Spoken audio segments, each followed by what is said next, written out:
বিশেষ করে বিএনপি নেতারা এখানে যারা আছেন তাদের বলছি, দুর্বৃত্তায়নের পথে যদি কেউ হেঁটে থাকেন সেখান থেকে ফিরে আসুন। এই সমস্ত কালো টাকার মালিকের কাছে বন্দী হয়ে থাকেন, বিক্রি হয়ে থাকেন, আইনের আওতায় এনে বিচারের মুখোমুখি করব, অথবা দল থেকে আপনাদের বিতাড়িত করা হবে। এমন একটি বিএনপি শুদ্ধি অভিযানে আমরা নামব।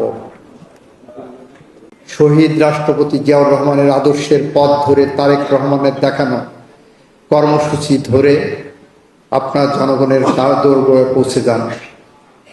জনগণকে বুঝান আমরা প্রতারণা করি না, আমরা আল্লাহর সাথে শিরক করি না।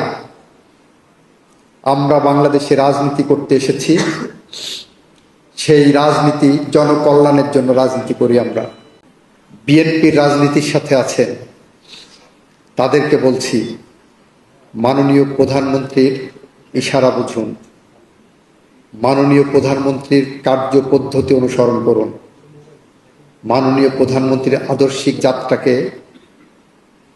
ভালো করে অনুধাবন করুন। করে যদি কেউ রাজনৈতিক দুর্বৃত্তায়নের পথে থেকে থাকেন ফিরে আসুন, না হলে আপনাদের জন্য রাজনীতির দ্বার বন্ধ হয়ে যাবে।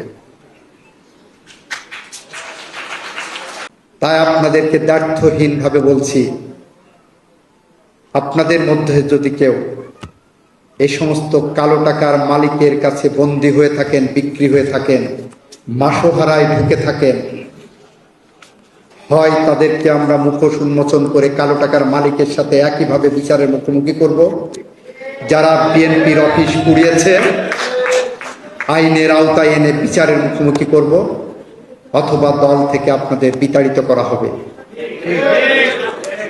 এমন একটি বিএনপি শুদ্ধি অভিযানে আমরা নামব।